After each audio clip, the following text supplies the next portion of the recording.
बावल विधानसभा के खोल क्षेत्र में कांग्रेस के हाथ से हाथ जोड़ो अभियान के दौरान पूर्व मंत्री डॉक्टर एमएल रंगा द्वारा विकास के नाम पर एक भी ईंट नहीं लगने के सवाल पर बावल से विधायक प्रदेश के सहकारिता एवं जनस्वास्थ्य मंत्री डॉक्टर बनवारी लाल ने बड़ा पलटवार किया है। सहकारिता मंत्री ने कहा कि वह अपने 5 साल व हमारे कार्यकाल के दौरान हुए विकास कार्यों के उद्घाटन व शिलान्यास के पत्थरों को गिन ले तो पता चल जाएगा कि आखिर विकास किसने कराया। उन्होंने कहा कि कांग्रेस के शासनकाल में सड़क से ज्यादा गड्ढे दिखाई देते थे, कांग्रेसियों को विकास दिखाई नहीं देता। डॉक्टर बनवारी लाल ने विकास कार्यों की लंबी फहरिस्त भी गिनाई। बढ़ती गर्मी के बीच पेयजल की समस्या के सवाल पर डॉक्टर बनवारी लाल ने कहा कि पेयजल की समस्या नहीं रहने दी जाएगी, सरकार इसके लिए लगातार प्रयासरत है। अब आपको दिखाते हैं कि बावल में हुए विकास कार्यों से लेकर तमाम मसलों को लेकर प्रदेश के कैबिनेट मंत्री डॉक्टर बनवारी लाल ने क्या कहा।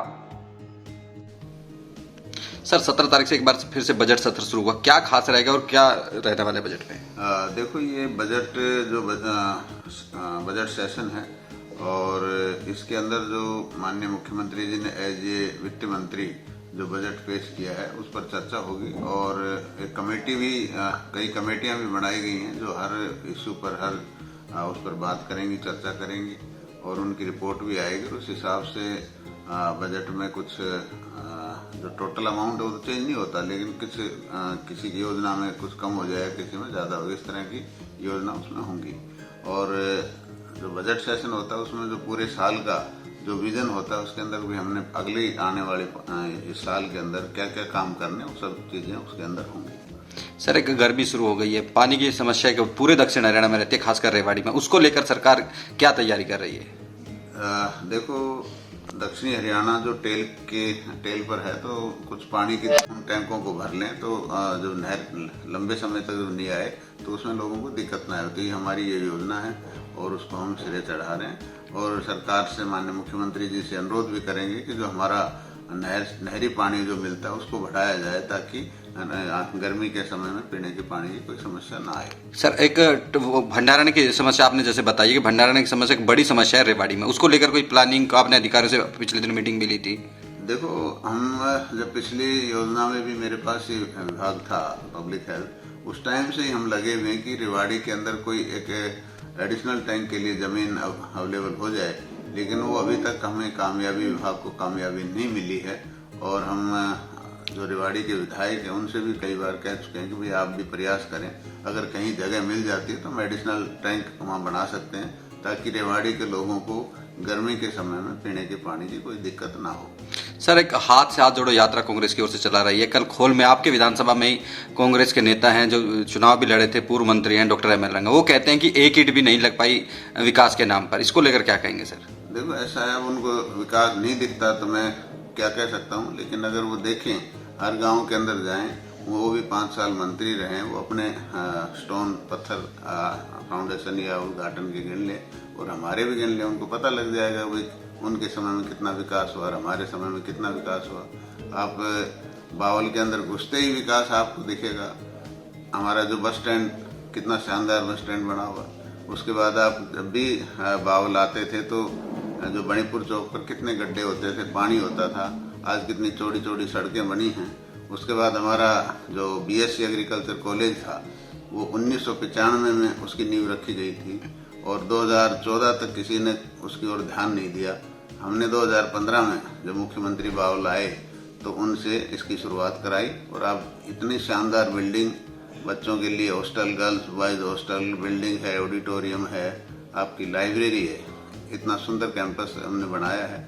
उसके बाद बावल के अंदर महिला कॉलेज, हालांकि हमारे यहाँ कोएड कॉलेज पहले ही था, लेकिन उसके बाद भी हमने माननीय मुख्यमंत्री जी से अनुरोध किया और महिला कॉलेज बावल के अंदर नई बिल्डिंग बन रही है तिहाड़ा के पास और अगले साल तक, 1 साल के अंदर वो बिल्डिंग तैयार हो जाएगी। उसके साथ साथ हमने दो बावल के अंदर PWD rest house, public health का रेस्ट हाउस, कमेटी की बिल्डिंग, उसके बाद आपका BDO office, Rao Tularam park और उसके बाद आपका ये आरओबी जो कि रेलवे फाटक हरदम बंद ही रहता था और काफ़ी कैजुअलिटी भी होती थी, हफ्ते में एक आधी डेथ हो ही जाती थी।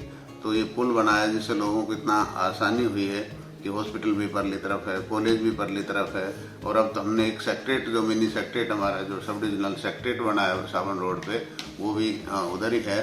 तो ये सारी चीज़ें काफ़ी लोगों को सुविधा मिली है।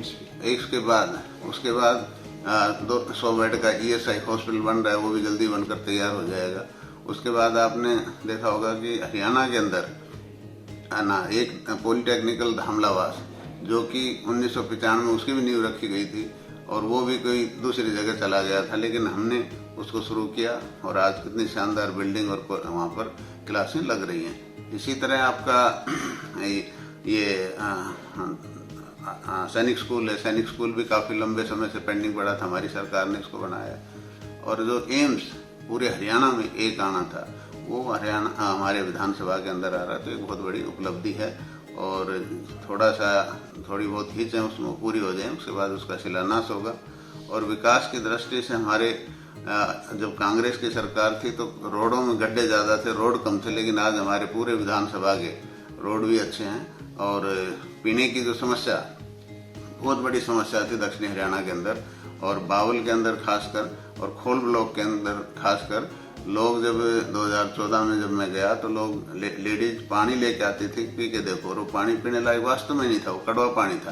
लेकिन हमने आते ही जब हमारे को पब्लिक हेल्थ का विभाग मिला तो दक्षिणी हरियाणा खासकर कुंड और हमारा जो खोल ब्लॉक उसके अंदर हमने सभी गाँवों को नहरी स्कीम से जोड़कर हर गाँव के अंदर अच्छा पानी, साफ सुथरा और स्वच्छ जल उपलब्ध करवाया।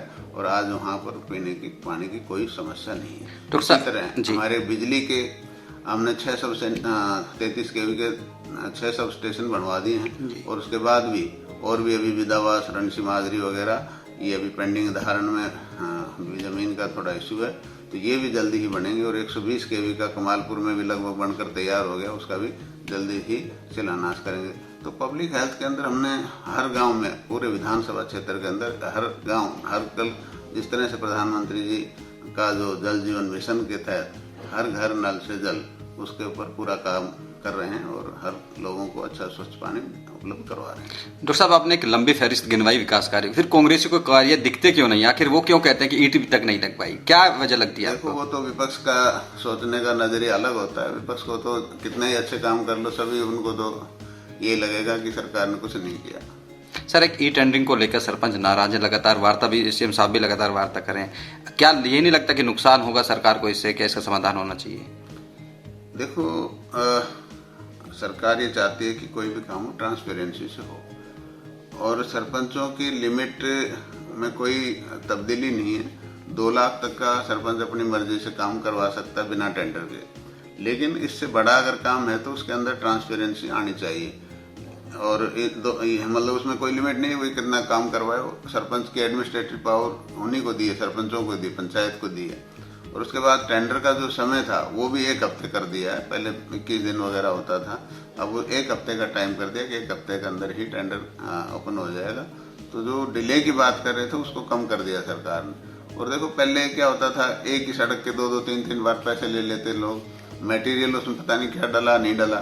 तो सारी चीज़ें ऑनलाइन होंगी तो उसका सारा खाका उसमें होगा कि ये रोड कब बनी थी और ये कितना इसमें अमाउंट लगा, कितना इसमें मटेरियल डला। ये सारी चीज़ें ट्रांसपेरेंसी होगी तो सरपंचों को भी इसमें फ़ायदा है। नहीं तो बाद में सरपंचों को ये कह देते ये खा गया, ये पैसे पर मतलब भ्रष्टाचार कर गया, तो इससे किसान को, सरपंचों को भी इससे फायदा है। सर, एक सहकारिता विभाग, बड़ा विभाग आपके पास है, लोगों को मजबूत करने के लिए जो लास्ट रो में खड़े हैं, उसको लेकर क्या प्रयास चल रहे हैं? सर देखो, सहकारिता विभाग जो देश के प्रधानमंत्री नरेंद्र भाई मोदी जी जो आत्मनिर्भर की बात बार बार करते हैं, तो सहकारिता विभाग ही ऐसा विभाग है जिससे हम आत्मनिर्भर बन सकते हैं। इसके अंदर हम छोटे से छोटे किसान, मजदूर सभी को जोड़ सकते हैं। हमारा जो सेल्फ हेल्प ग्रुप का जो एक बहुत बड़ा ग्रुप है महिलाओं का, उनको हम लोन देकर उनको आत्मनिर्भर बनाने का काम कर रहे हैं। इसी तरह जो हमारी सांझी डेयरी का जो भी प्रोग्राम शुरू हुआ है, इसके अंदर भी हम किसानों को, मजदूर को गाय, भैंस, बकरी के लोन दे करके उनको अपना आजीविका कमाने के लिए उनको आत्मनिर्भर कर सकते हैं। इसी तरह अगर कोई छोटे आदमी भी कोई रेडी लगाए या और कोई कुछ काम करे, उसके लिए भी हम उनको लोन देते हैं। और एक बहुत अच्छी बात है कि जो सहकारिता विभाग है वो आपस में जनता के सहयोग से चलता है। जैसे हमारी पैक्स हैं, पैक्स को भी हम कंप्यूटराइज कर रहे हैं। उसके बाद इनको मल्टी सर्विस सेंटर बनाएंगे कि पैक्स हमारी जितने भी हमारे फेडरेशन के प्रोडक्ट हैं, चाहे वो शुगर फेड हो, चाहे डेयरी फेड हो, चाहे वो एफेड हो, इन सभी के प्रोडक्ट्स वो वहाँ पर बेच सकते हैं। तो इससे एक तो ये फायदा होगा कि गांव वालों को एक सस्ते दर पर अच्छी चीज़ वहाँ घर के घर उपलब्ध हो जाएगी, उनके गांव में ही उनको मार्केट मिल जाएगी। दूसरा ये है कि जो हमारी पैक्स हैं जो घाटे में, वो भी वाइबल हो जाएंगी, उनको भी उसमें जो कमीशन मिलेगा उससे उनकी तनख्वाह वगैरह आराम से निकलेगी। तो हम काफ़ी लोगों के लिए, जैसे सेंट्रल गवर्नमेंट ने प्रधानमंत्री भी हम किसानों को एफपीओज बनाएं, एफपीओज बनाकर वो भी अपना जैसे किसानों से अनाज खरीदें, और भी जो चीज़ है किसान फूड प्रोसेसिंग यूनिट खोलें, कोल्ड स्टोरेज खोलें, ये सारी चीज़ें भी किसान उसमें कर सकते हैं। तो बहुत अच्छा विभाग है जो किसानों को, मजदूर को आत्मनिर्भर बनाने की दिशा में ले जा सकता है।